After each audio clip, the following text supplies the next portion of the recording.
Government withdraws more money from the NRF. Drug runners fined and sentenced to 4 years.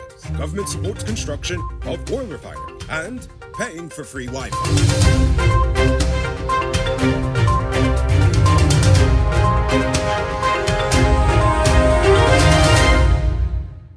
I am Noriko Bulford, and this is Uncut News. Do you see news happening? Send us a tip on WhatsApp at 592-659-6151. According to the Finance Ministry, a further US $200 million, equivalent to 41.6 billion Guyana dollars, has been transferred from the Natural Resources Fund to the Consolidated Fund to finance national development projects. In May of this year, the government made its first withdrawal of US $200 million.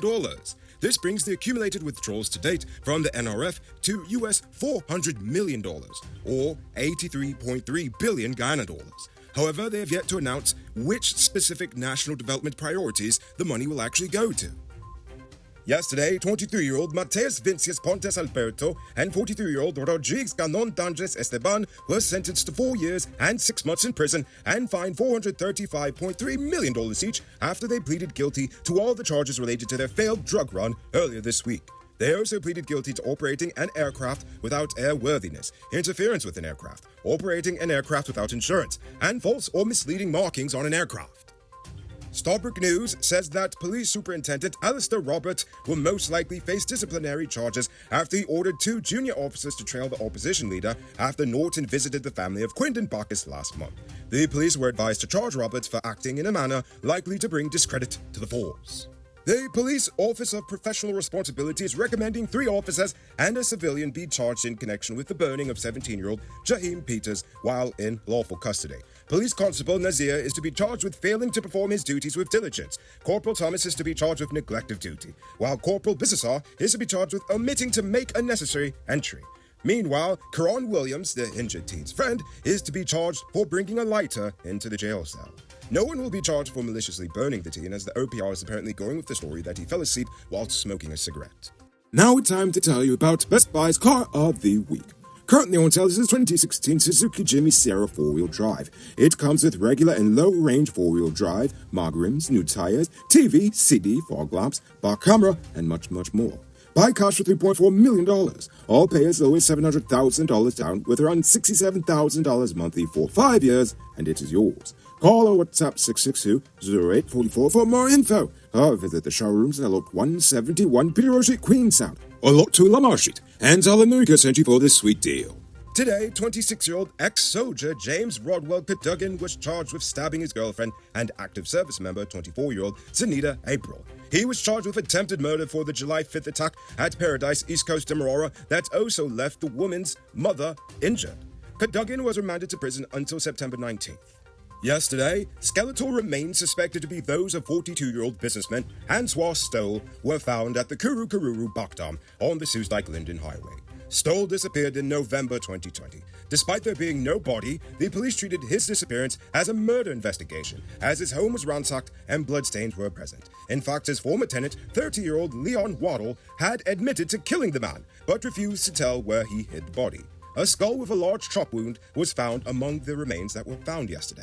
Police said the skeletal remains will be sent overseas for DNA testing at the earliest possible opportunity.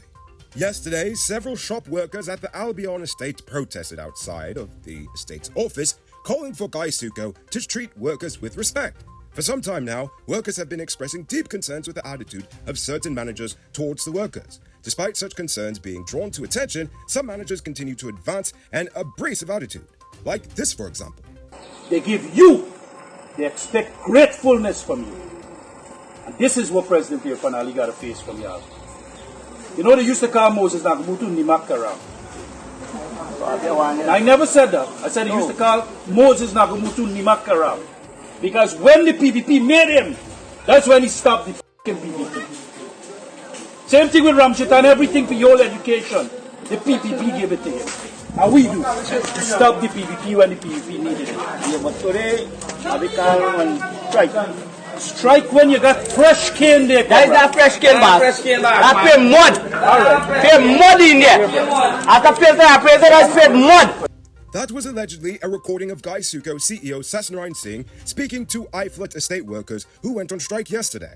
If this is truly him speaking, then their claims seem very believable to me. GCOM Chairman Claudette Singh has shot down yet another motion by the opposition-nominated commissioners to have the 2020 elections reviewed internally.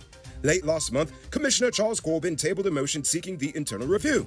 This was the second of such requests made by the opposition representatives, and the second to be shot down. Guyanese are known for many things, and cheapness is one of them. Thankfully, you could be cheap and still get high-quality DAF, International, Freightliner, Bedford TM, or Scammell truck parts for low prices at Powered Automotive. Visit them at Lot 1161 EE Eccles, or call them on telephone number 6970171. Save big on truck parts at Powered Automotive, the #1 heavy-duty truck parts store in Guyana. Minister of Human Services and Social Security Dr. Vindhya Prasad said the ministry has already started giving direct pension payments to recipients who are physically unable to leave their home. And by the end of this year, they will be expanding this service to hinterland and remote villages nationwide. So now the old folks in Region 8 don't have to travel 15 miles upriver to find the nearest post office just to get their little pension. Now for today's oil update. Jagdeo said that the government is in support of the building of a local oil refinery. He also said that the government already has several proposals from private companies to do so. While he did not state any solid plans with any, he did say that the government is prepared to support the venture by selling limited amounts of Guyana's crude to such a refinery. Besides the pollution that comes with refineries, Jagdeo noted that most of the proposals also wanted tax holidays. So there was that and various other pitfalls that we'd have to be concerned with prior to the construction of said refinery. Now for our stupid news of the day. You know what I think is stupid? Wasteful government spending. Today I'm talking about the 1000 Hub project. The government is currently placing Wi-Fi hotspots in strategic locations in regions 2, 3, 4, 5, and 6. This move is to help bridge the digital divide.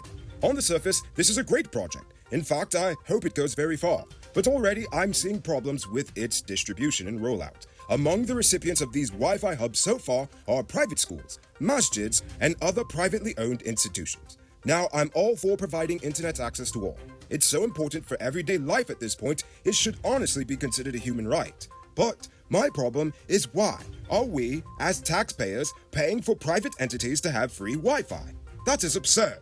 They need to call GT&T and get their own service. If the government wants to truly give access to as much people as possible, why don't we give 1,000 schools, health centers, and community playgrounds around the nation free Wi-Fi? In fact, I don't believe even one private institution should ever get free government Wi-Fi if there is even one public school child who cannot get the same. And if you don't see the problem with that, then that is pretty stupid. It might not be robbery season, but the streets are still mean. That's why you need to get security for your home and business through Sheriff Security Service. Sheriff Security offers well-trained guards, armed and unarmed patrol, marine patrol, canine services. These people even got drones. Why? Because your security is their highest priority. You've seen the rest, now hire the best. Hire Sheriff Security Service today. Now for our Uncut News Viewers Poll Question of the Day. Every day we pose a question about current events in Ghana, the region, the diaspora, and how you feel it relates to us. Yesterday, I asked, how do you feel about the hinterland housing subsidies? Should it be available for all, or just in the hinterland? Bantu King says housing subsidies should be nationwide according to income. The lesser the income, the greater the subsidies. They should also consider subsidized apartment complexes. We must recognize that not everyone can afford to build a home, yet at the same time they would like a better standard of living. I agree. We're a developing nation, so we need to develop forward together. Precious says, since this is one Guyana, I think all regions should benefit from the same opportunities that the government is giving out. After all, it's one people, one nation, one destiny. And finally, Lorem Ipsum says yes, they should provide subsidized housing for all Guyanese. And they also give the example of how Singapore actually managed to solve their housing crisis. It's also interesting to note that Singapore is about as old as we are, just to give you some context there. Now, before we get to tonight's question, you can multiply your cash by selling Digicel Top-Up. This is a legit way you can earn some extra money at your business or to supplement your current hustle. Come and top-up vendor quick and easy by linking with Cellular Plus. Call them on telephone number 685-3109 for more info. Now for tonight's question.